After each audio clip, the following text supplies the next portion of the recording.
truly like there's some kind of mayhem in Montecito.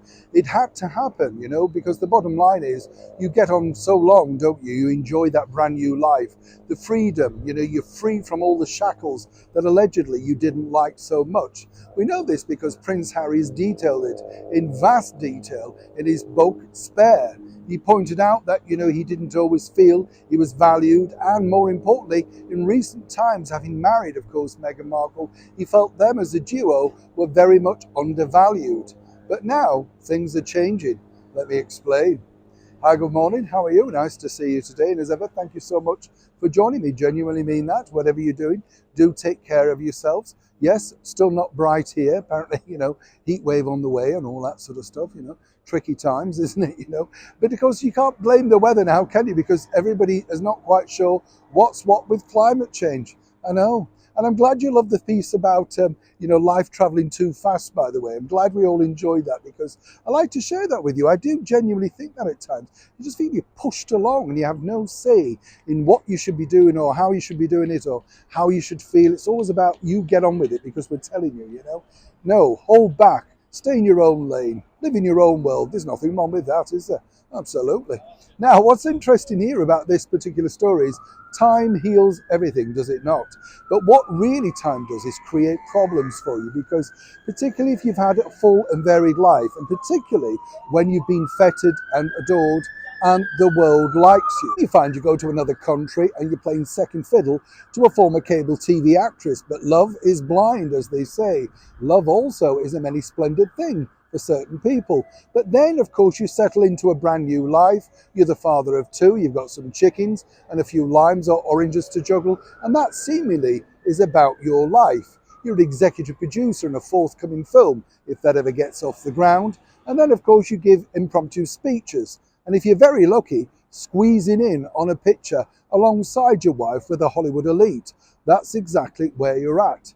Now, according to that very well-placed source, Harry desperately wants to return to some semblance of his former life here in the United Kingdom. That was part of the battle for having a place over here, you know, not necessarily having to stay in private members clubs or indeed hotels. But you see, the bigger issue is this. His wife, Meghan, she wants no part of it. Absolutely not interested in any form of return to the United Kingdom. Certainly not for a long stint. Let's be blunt, if you do not turn up for something as prestigious as an historical event like the coronation of King Charles, yes, King Charles on May the 6th, alongside Queen Camilla, the very heart of London, with the world's media watching you, then you really have no interest in that particular country.